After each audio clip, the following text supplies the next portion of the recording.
The rain fell hard that night, painting the city in silver streaks and reflections of broken lights. Inside a quiet restaurant at the heart of downtown New York, Ethan Cole, a 32-year-old CEO, checked his watch for the third time. His assistant had arranged this casual dinner through a modeling agency. He didn't care for dates, he barely had time to eat, let alone fall in love, but tonight felt different. He had been tired of numbers, meetings, and fake smiles. He wanted something real, or maybe he just wanted to feel human again. A soft voice interrupted his thoughts. "Mr. Cole." He looked up. A woman stood there, nervous but smiling. Her black coat was damp, her hair slightly messy from the rain. She wasn't what he expected. No designer dress, no expensive perfume. Her hands trembled slightly as she clutched her small purse. "I'm Lily." Ethan blinked, confused. His assistant had told him the woman he'd meet was a professional model. This woman looked ordinary. Still, there was something about her eyes, tired, kind, almost too honest for a city that thrived on masks. She apologized for being late. "The bus broke down," she said softly. "And my babysitter called in sick, so I had to bring my daughter to a friend's place." For the first time that night, Ethan smiled, genuinely. "It's fine," he said. "You made it." They sat down. The waiter poured water. Conversation started slow, awkward, but soon he found himself laughing. Lily talked about her little girl who loved to draw, about working double shifts at a diner, about dreams she'd left behind. Her voice carried both struggle and strength.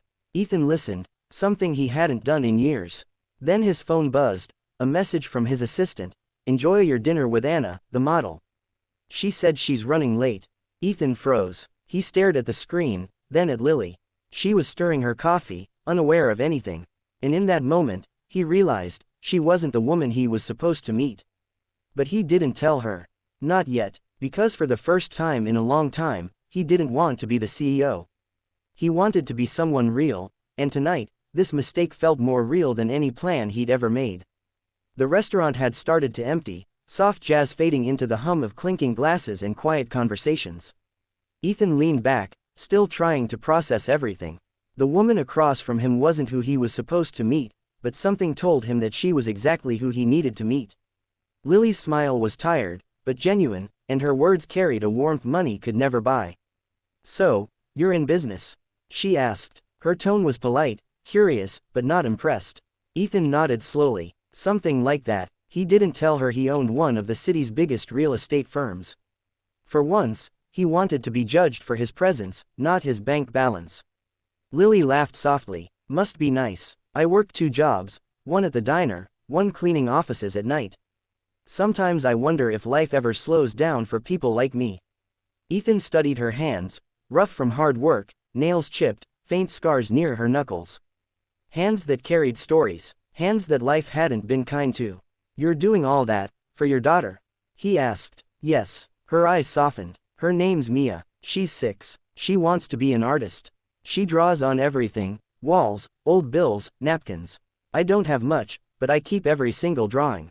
They remind me why I keep going." Ethan smiled faintly. He couldn't remember the last time anyone talked about dreams. His world was contracts, deadlines, and shareholders, soulless and predictable. Lily spoke of love, sacrifice, and hope as if they were real things, not empty words. Then she asked, "What about you? Any family?" He hesitated. "No, my parents passed away years ago. I've been on my own since I was 19. Guess I threw myself into work. Built something big, but somewhere along the way, I forgot why." Lily nodded quietly. Sometimes success can be louder than happiness. Her words hit deeper than she knew. He looked at her, this stranger who had walked into his life by accident, and wondered how she could see him so clearly. Minutes turned into hours. They shared stories about childhood, mistakes, loneliness, and the small things that made life bearable. Lily spoke about nights she couldn't pay rent, times she skipped dinner so Mia could eat. She spoke without pity, only honesty. Ethan listened, ashamed of how little he understood the world beyond his glass office walls. When the bill arrived, he paid quietly. Lily looked embarrassed. "You didn't have to. I wanted to," he said. "You've given me more than a dinner. You've reminded me what being human feels like." They stepped outside. The rain had softened into a drizzle, and city lights glowed against the wet pavement. Lily wrapped her old coat tighter and smiled. Thank you for tonight. I didn't expect kindness from a stranger. Ethan wanted to tell her everything, the truth about the mix-up, who he was, but something inside stopped him. He didn't want to break the fragile peace of that moment. So he said, "Can I walk you to the bus stop?" She hesitated, then nodded. They walked in silence. The streetlights shimmered on the puddles, their reflections moving side by side. At the stop, she turned to him. "You know, you don't talk like other men I've met. You listen." He smiled softly. "You make it easy." Her bus arrived. She stepped inside, waved through the window, and was gone. Ethan stood there for a long time, rain dripping down his face, unsure if it was from the sky, or something inside him breaking open. The next morning, he couldn't focus.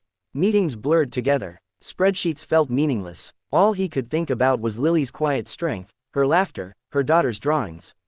He searched her name online, nothing. No social media, no trace. That evening, he went back to the diner she mentioned. He sat in the corner, watching as she served tables with the same tired smile. When she noticed him, surprise lit her face.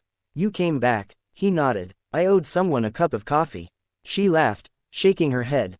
"You're persistent, Mr. Businessman." "Ethan," he corrected. "Call me Ethan." They talked again, in short breaks between her shifts. He watched how every customer treated her like she was invisible, and yet she never lost patience.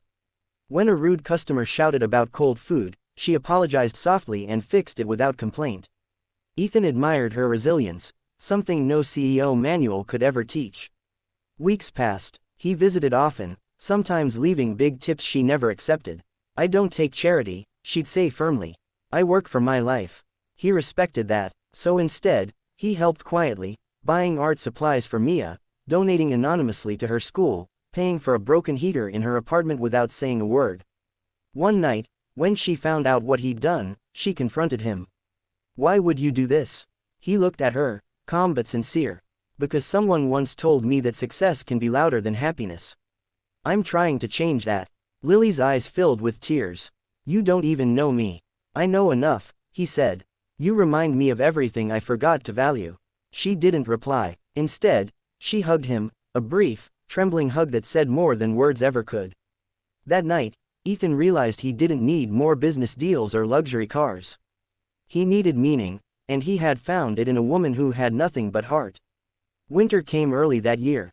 The city froze under layers of snow, and with it, Ethan's life began to shift. The man who once measured time in profits now measured it in quiet moments, like the way Mia's laughter filled the room when he visited, or how Lily's tired eyes softened when she talked about hope. What started as an accident had become something he couldn't ignore anymore. He spent more time away from the boardroom. His assistant noticed. His investors complained. But Ethan didn't care. For years, he had built towers that scraped the sky, but none of them had ever touched his heart. One evening, after a long day, he stopped by the diner as usual. The place was half empty, faint music playing from an old radio. Lily wasn't behind the counter. A coworker told him she had left early, her daughter was sick again. Ethan felt something cold in his chest. He rushed to her apartment.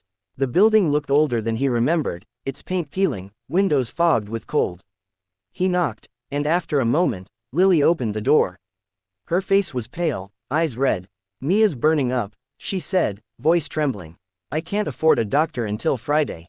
He didn't think twice. "Get your coat. We're going now." At the hospital, the doctor said it was pneumonia. Early stage, treatable, but the medication was expensive. Ethan paid for everything without hesitation. Lily tried to protest, but he stopped her. "Don't," he said quietly. "Let me help." She broke down. Tears fell, not from weakness, but relief. It was the first time in years someone had stood beside her without expecting anything. While Mia slept in the hospital bed, Ethan sat beside Lily in the hallway. "You shouldn't have to fight the world alone," he said. She looked at him. "And you shouldn't have to buy your way into feeling alive." He smiled faintly. "Maybe we can both learn something from each other." Days passed. Mia recovered, smiling again, her small hands covered in drawings of hearts and stars. She called Ethan, Uncle Ethan, now. Each visit made his life feel lighter, as if the weight of his old world was slowly disappearing. But then came the storm. News spread through the company. Ethan Cole, the CEO, had been spending company funds irresponsibly. The board had discovered the anonymous donations he'd made to Lily's neighborhood, the school, and the hospital. They called it inappropriate use of corporate resources. He was summoned to an emergency meeting. His investors wanted answers. Ethan sat at the long glass table surrounded by men in suits who only saw numbers. "You gave away company funds to a single mother?" one of them asked, disbelief in his voice. "Yes," Ethan said calmly. "Because it was the right thing to do." Another man scoffed. "You risked our profits for your personal feelings."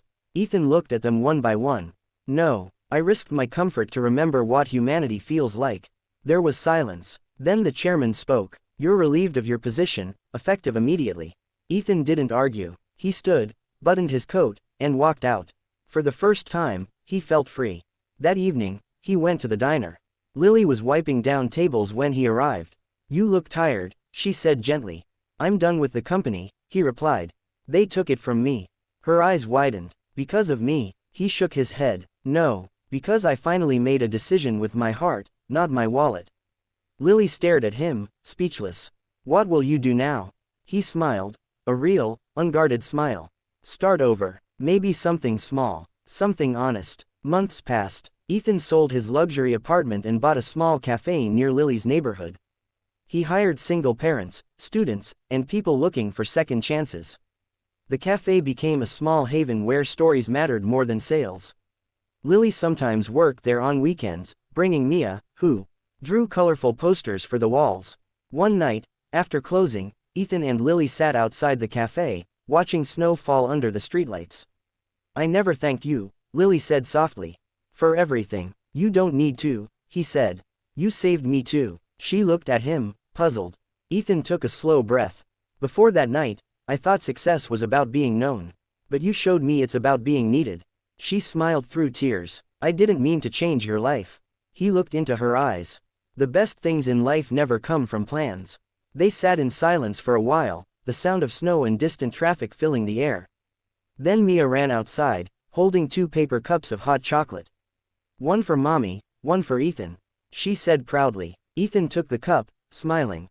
"You made these?" Mia nodded. "With extra sugar." Lily laughed. "She's learning from the best." As they sipped their drinks, the world around them felt quiet and whole.